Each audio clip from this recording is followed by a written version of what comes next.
ये सवाल भी अक्सर पूछा जाता है, मौलवी साहब दिवाली की मिठाई खाना कैसा है? ठीक है, मैं मानता हूं कि दिवाली की मिठाई में जो पूजा के लिए जो मिठाई होती है उसको अलग कर दिया जाता है, मगर है तो वो एक शिरकिया त्योहार का सिंबल। भाई हमारे शरीयत के हिसाब से इस दुनिया का सबसे बड़ा पाप ये है कि अल्लाह के अलावा किसी और की इबादत की जाए। और जाहिर है हमारे गैर मुस्लिम भाई अगर हमारी बात सुन रहे हो, उनको बुरा भला कहना मकसद नहीं है, लेकिन ये हमारा बिलीफ है, हमारा अकीदा है, हम शिर्क के मामले में कॉम्प्रोमाइज नहीं कर सकते। हम अपने गैर मुस्लिम भाइयों के साथ अच्छे से, प्यार से, मोहब्बत के साथ रहें, लेकिन किसी शिर्क के काम में हम सपोर्ट नहीं कर सकते। यही शरीयत की तालीम है। इसलिए दिवाली की मिठाई के बारे में कुछ उलमा ने सॉफ्ट कॉर्नर दिखाया है कि खाया जा सकता है अगर उस पर पूजा पाठ नहीं हुई है, लेकिन ज्यादा बेहतर यही है कि चूंकि वो शिर्क के त्योहार का एक सिंबल है, हमें परहेज करना चाहिए।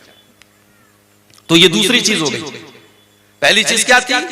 अल्लाह की लानत उस इंसान के ऊपर जो अपने बाप के ऊपर लानत करे। दूसरी चीज अल्लाह की लानत उस इंसान के ऊपर जो गैरुल्लाह के नाम पर जानवर ज़बह करे। और तीसरी चीज लानल्लाहु मन आवा मुहदिसन, अल्लाह की लानत तो किसी ऐसे इंसान के ऊपर जो किसी बिदाती को पनाह दे, दीन के अंदर नया काम निकालने वाले को अपने घर में पनाह दे।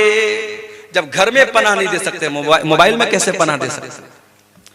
एक साहब ने मेरे पास वीडियो भेजा, मौलवी साहब जरा ये वीडियो सुनिए किसका है, बड़ा अच्छा वीडियो लग रहा है। मैंने देखा वीडियो ऐसे इंसान का तो जो सहाबा को गाली देता है। मैंने कहा वीडियो डिलीट कर। जितनी भी अच्छी बात हो जो मेरे नबी के सहाबा को बुरा भला कहता है, मैं उसकी बातों को अपने जूते की नोक पर रखता हूं। मैंने कहा वीडियो डिलीट कर, इस वीडियो को कहीं शेयर नहीं कर। जब बिदाती को घर में पनाह देना जायज नहीं, तो मोबाइल में और स्टेटस में पनाह देना कैसे जायज होगा? इसलिए किसी ऐसे आलिम को, अभी कल मेरी तकरीर थी, कहां पे थी कल? सदलपुर में।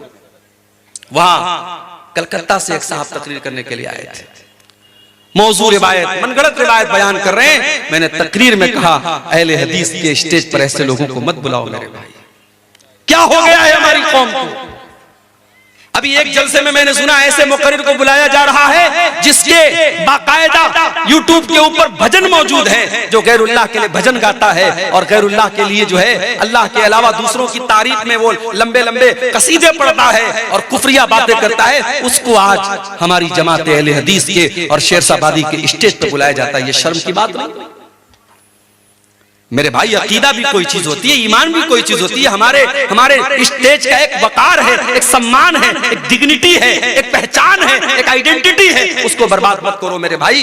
जिसकी भी लच्छेदार बातें हैं और जिसके कभी आपने नाम सुन लिया उसको बुलाने मत लगो। पता लगाओ वो आलिम है कि नहीं, वो अहले हदीस है कि नहीं, उसका अकीदा सही है कि नहीं। जब बिदाती को पनाह देना जायज नहीं है, तो बिदाती को अपने मोबाइल में भी पनाह देना जायज है।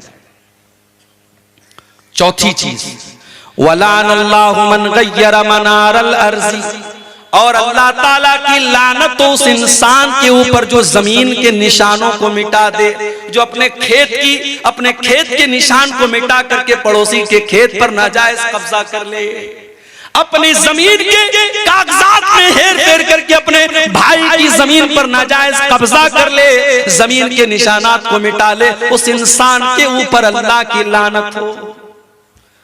अच्छा, मुझे एक बात समझ में नहीं आती, किसी की जमीन हड़प कर आप क्या लेके जाएंगे मेरे भाई?